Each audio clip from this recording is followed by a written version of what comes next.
Oh my god, for a second I really thought Wenning was just gonna die. I know he's dead, but I genuinely I was about to throw this book off my balcony. Still doesn't change how heartbreaking this is, because what do you mean?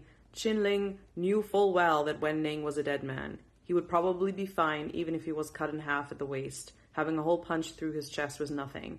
But for some reason, he couldn't understand. Tears just kept flowing uncontrollably from his eyes. Qinling!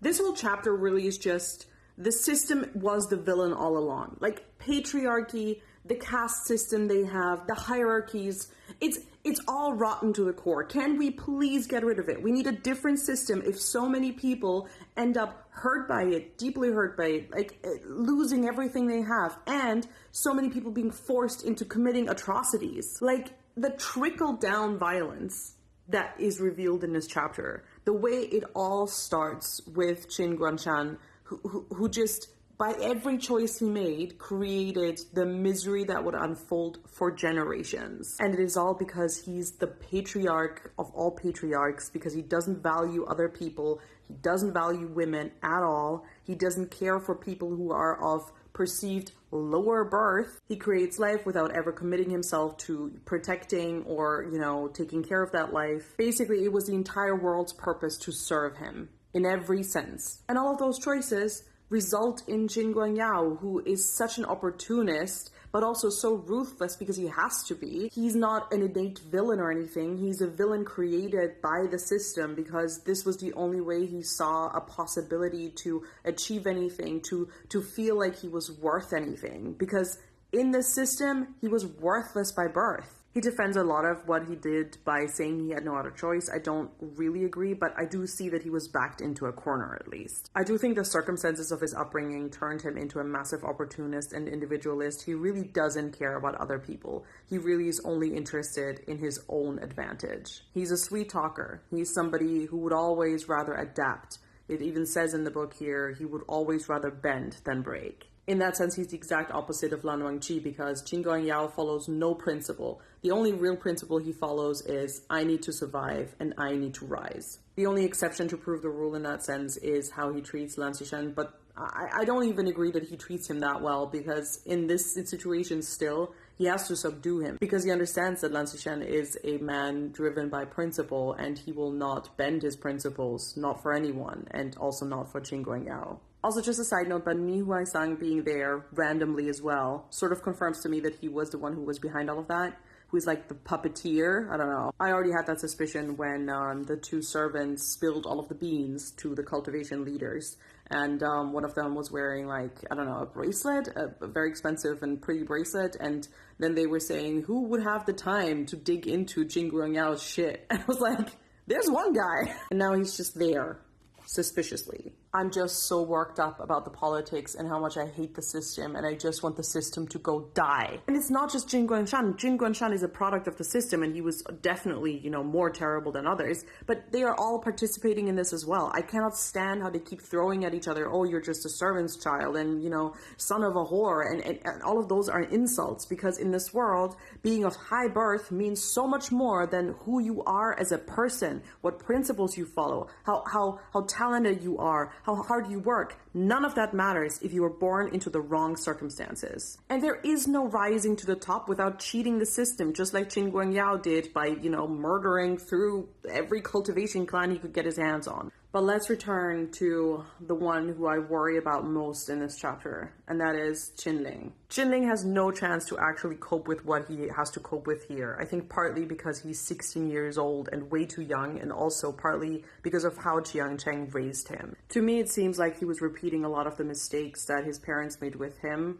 in how he raised Qinling, and that is heartbreaking. He was so laser focused on blaming everything that had gone wrong in his life on Wei Wuxian that I think he was pretty neglectful bringing up Qinling. He was withholding love and affection, which can be seen when Wei Wuxian hugs Qinling, and Qinling doesn't know how to handle it because he has never been hugged like that before. He's overly critical of him. He doesn't really value him beyond his ability to live up to his status and how advanced his cultivation is. Jiang Cheng has always struggled to really show love because love had never been shown to him, and this is another thing that we can just see these cycles of violence ripple through these books. I do understand that he's also a victim of this system, but I have to say I agree with Qin Guangyao that he also facilitated a lot of his own misery by leaning into his own competitiveness so hard. Had he held on to the bond that he had with Wei Wuxian, because they had a bond, a really strong one, but he just allowed everyone else to drive a wedge between them. He really allowed that.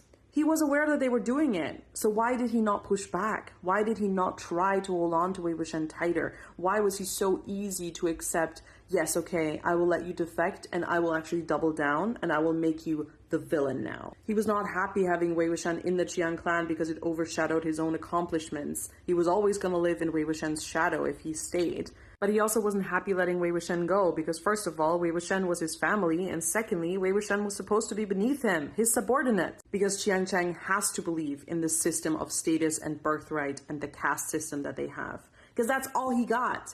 All he got is his high birth. Ah, what a complex character. I hate it and I love it. It's not easy with him. It's not easy with him. It's not black and white at all. It's not that I hate the guy. It's not that I just dislike him or don't understand where he's coming from or don't see how he's the product of the system, but he also has to take some responsibility for what happened to him. Just like Wei Wuxian takes responsibility for what he did as well. He does take responsibility. He accepts that he made those choices. He apologizes for breaking the promise. But honestly, I have so much more understanding for Wei Wuxian's approach than I have for Chiang Cheng, because Wei Wuxian is not interested in the system. He is interested in breaking the system. He wants to live outside of the system. He wants to take his family with him, and he's not interested in who your parents are. He just cares who you are as a person. And in that sense, he's the best queer icon this entire book has to offer. Did he make a promise to Chiang Cheng? Absolutely. But does breaking that promise mean that his entire life is forfeit?